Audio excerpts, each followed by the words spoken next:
From our 7 Tasmania studios, your nightly news with Kim Miller begins now. Let's turn to local court news now. And the man accused of fatally shooting Tasmania police officer Keith Smith has faced court for the first time since being discharged from hospital. The 46-year-old faces several serious charges, among them the murder of the veteran officer. Reporter Victoria Eastoe was in court. Lee Jeffrey Sushams fronted a Launceston magistrate this morning, still bearing signs of the injury he received during last month's ambush. Recovering from a gunshot wound to the hand, the North Moreton man appeared via video link.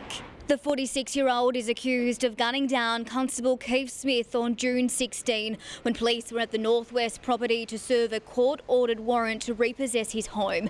That's when he allegedly opened fire, killing the veteran officer. He now faces 1 count each of murder, attempted murder and aggravated assault. The accused showed little emotion during this morning's brief appearance, uttering just a few words. His case has been adjourned until August 11 when he's expected to enter a plea. The Tasmania Fire Service has issued a public service warning following a house fire in Kingston last night. A man received burns to the face and suffered smoke inhalation after a candle set too close to flammable materials set the Redwood Road property on fire. Residents urged to take necessary steps to avoid disaster. Some of the common causes that we see are cooking, fires attributable to cooking and kitchen practices. So we'd urge people to never leave cooking unattended. The warning follows a serious fire in Harrow last week. No one was injured in that blaze. With time ticking to sway Tasmanian voters, both major parties are looking to cure a sick health system. Cash incentives for staff and funding for medical centres promised as Labor and the Liberals make their final pledges. As the battle for the battlers' vote continues, both major parties are targeting health. Labor hoping to revive what they claim is an ailing health system. I can hear her breathing. Pledging another dose of recruitment and retention incentives for midwives and GPs. We'll create 200 new positions, new scholarships for midwives to start next year in 2026 when midwifery comes back to the University of Tasmania. $10,000 for every new midwife trainee, an extra $5,000 for workers who stay in Tasmania 2 years after qualifying. This on top of Labor's Tas Doctor announcement yesterday, promising 5 new bulk billed GPs. The Tassie Doc model of working is going to be very attractive, particularly to those early career doctors who won't have to worry about running a business, employing staff, buying equipment. Meanwhile, the Liberals reaffirm health is at the core of their campaign, pledging $500,000 to expand the Bicheno Medical Centre. To allow for more rooms for GPs, more appointments of course, and better healthcare for those on the East Coast. The Premier also soaking up the East Coast, spruiking the Liberals' Tas Insure at Bicheno's Lobster Shack, reassuring Tasmania's hospitality sector will see 20% slashed on their insurance. Tas Insurer insures cheaper, fairer insurance premiums to ensure that we have a cost of living relief for families, small businesses, mums and dads, and event providers, of course. Local businesses hooked on the proposed benefits as high insurance premium costs sting tourism operators. Every year we are seeing a rising operating costs as small business operators, and that does become challenging, certainly when it comes to looking at where we invest our business dollars. Rebecca Gadanera, 7 Tasmania News. The Aboriginal flag is flying high across Tasmania, marking the beginning of NAIDOC Week. This year's theme highlighting the enduring fight for land rights, self-determination and the push for further equality. With the picturesque Kunani as the backdrop and ancestors watching on from above, Lutruwita's Aboriginal community raised the flag, opening NAIDOC Week for 2025. It's obvious to see today that the majority of non-Aboriginal Tasmanians fully support the Aboriginal community. They fully support the return of our lands. They fully support our calls for Aboriginal rights and self-determination. This year's theme, the next generation, strength, vision and legacy. To be the next generation means standing on the shoulders of those who come before me and reaching towards a better future who those who come after me. Smoking ceremonies taking place across Tasmania, with the flag also proudly flying high in Launceston. Brings more and more Aboriginal people together during this week, and at the same time it gives people outside the Aboriginal community a chance to get involved on the social and cultural side. In May, the Tasmanian government walked away from its promise to pursue a treaty, a plan first announced 4 years ago. Instead, it's focusing on truth-telling and pledged funding for independent commissioners to lead the process. The focus of the Aboriginal community will remain on land returns, will remain on the fact that a treaty was agreed to in this state, and that white people continue to offer us nothing but broken promises. Both major parties are yet to answer these calls during their election campaigns. Our focus quite clearly right now needs to be closing the gap initiatives, supporting Aboriginal people when it comes to truth-telling and healing. We understand that there needs to be truth-telling. We understand that there needs to be a pathway towards treaty, but you need to bring Tasmanians along on the journey with that. 60,000 years of culture, with uncertainty still in its future. Lily Thompson, 7 Tasmanian News. Well, the skies above Launceston's Carac Gorge are abuzz of activity this morning. A helicopter tasked with the complex job of dropping gravel and other maintenance material into the hard-to-access zigzag track. The popular walking trail was closed to allow workers to undertake the upgrades. It is expected to reopen tomorrow morning. Some of Tasmania's best whiskies will soon be displayed on the world stage. Our local distillers preparing to showcase their top drops at the Belfast Whisky Week Festival starting July 18. The 10-day celebration serves up more than 100 different events. We get to showcase our whiskies through things like tastings, dinners, and then a big tasting event showcase at the end of the week. The event helping to grow Tasmania's already flourishing industry.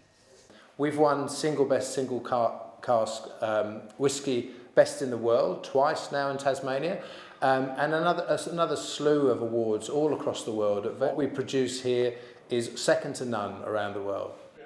Belfast is just a taster, with Tasmania's own festival getting underway next month. Well, school holidays are underway, but it's not downtime for everyone. Hundreds of youngsters are hitting the court for several Jack Jumper basketball clinics. Organisers are confident the Apple Isle has some future stars in the making. These keen basketballers playing the game is a slam dunk. Shooting threes, it's like really fun, and I get to be with most of my friends. These tiny tackers among 350 participants aged from 5 to 12, jumping at the chance to play over the school holidays to improve their game. Start of 2 busy weeks, so the first of about 9 different holiday camps that we're doing over the next couple of weeks. It's really all fun. These potential pros showing what the future could look like, fine-tuning their skills to see if they have what it takes. Dribbling and shooting hoops, layups, steps, and stealing and defence and all that.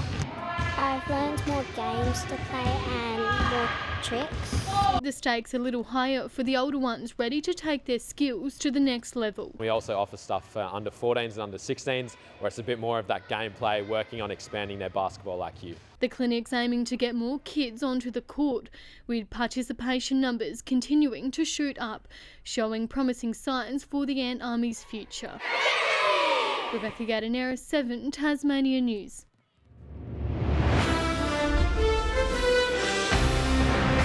Despite our senior state footy teams being out-muscled by Queensland over the weekend, both sides are focusing on the positives.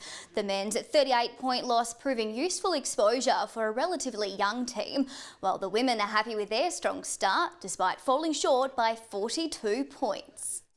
I think we definitely gave them that heat in that first half, and yeah, I think they were shaken up going into the halftime break.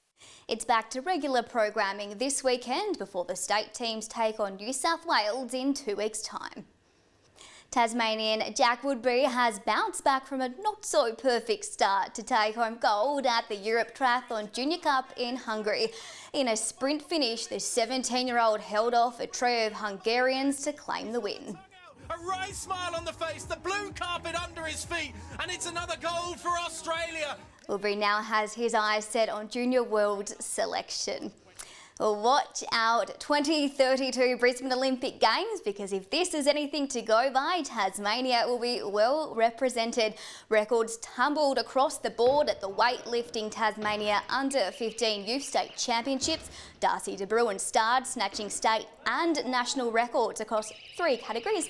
9 other state benchmarks were also smashed. A team of 6 boys and are headed to nationals in October. Well, plenty of good ones to watch there in the years to come, Kim. Oh, you're right, Vic. Thank you very much. Well, Kaya Wicks will join us after the break with the weather forecast.